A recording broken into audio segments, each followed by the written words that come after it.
Hello అండి, నమస్తే అందరికీ.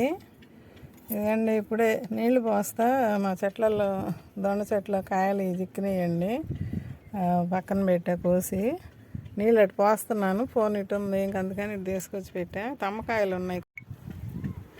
ఇవండి తమ్మకాయలు, 2 కాయలు ఉన్నాయి ఇక్కడ. అటు పక్క ఒకటి ఉంది. ఇదండి ఈ 2, 3 వచ్చినా మనం పచ్చడైనా చేసుకోవచ్చు, లేకపోతే బిర్యానీ లాగా చేసుకుంటాం కదా, అట్లా వాటిలోనైనా వేసుకోవచ్చు. కొంచెం తోటకూర కోసుకుంటాం అండి. ఇక్కడ తోటకూర ఉందండి. ఈ చెట్లు గులాబీ మొక్కలు, ఇది పీక్కుంటున్నాను. తోటకూర ఫ్రై చేసుకొని దొండకాయలు తమ్మకాయలు కలిపి పచ్చడి చేసుకోవచ్చు అండి. పచ్చిమిరపకాయలు వేసి చాలా బాగుంటుంది. మనకు అట్లా 1, 2 వచ్చినప్పుడు మనము ఆ విధంగా చేసుకోవచ్చు అండి. పచ్చడి చేసుకుంటే బాగుంటుంది. ఇదిగండి ఇక్కడ పెడుతున్నా. ఇక్కడ పెసరపప్పు వేసి తోటకూర ఫ్రై చేసుకున్నా కూడా సూపర్గా ఉందండి. మొన్న చేశాను.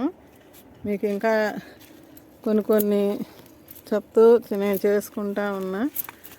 మీరు కూడా కొంచెం వస్తే అలా చేసుకోండి. పచ్చడైనా కొంచెం పెసరపప్పు వేసి ఈ తోటకూర ఫ్రై చేసుకోవచ్చు, పప్పులో పెట్టుకోవచ్చు, ఎవరిష్టం వాళ్ళది.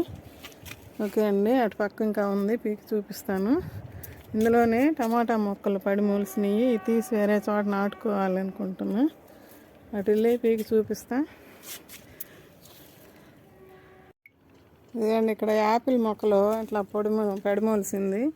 ఇంకా 4 మొక్కలు అక్కడ స్వీట్ లెమన్ దాంట్లో ఉంటే అటు పీక్కొని ఇటు వచ్చాను. ఇట్లా మనకు అక్కడక్కడ పడిమొలిసినవే మాకు సరిపోతున్నాయండి. ఇది పీక్కొని మనం వాడుకుంటూ ఉండొచ్చు. నాకు ఇంకా ఉన్నాయి కాబట్టి నేను మొక్కలతోటి పీకుతున్నానండి. లేదంటే కట్ చేసుకొని కొద్దిగా ఉంటే కట్ చేసుకుంటే మళ్ళీ చిగుర్లు కూడా వస్తాయండి. ఇంకొంచెం అటు ఉంది, పీక్కొని చూపిస్తా.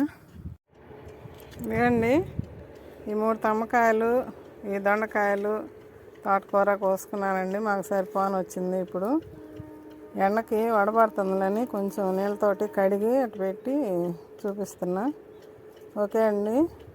వీడియో నచ్చితే ఒక లైక్ చేసి, షేర్ చేసి, సబ్స్క్రైబ్ చేసుకోండి మన ఛానల్ని. ఓకే అండి, బాయ్ అండి. చూడండి ఎంత ఫ్రెష్గా లేతగా ఉందో.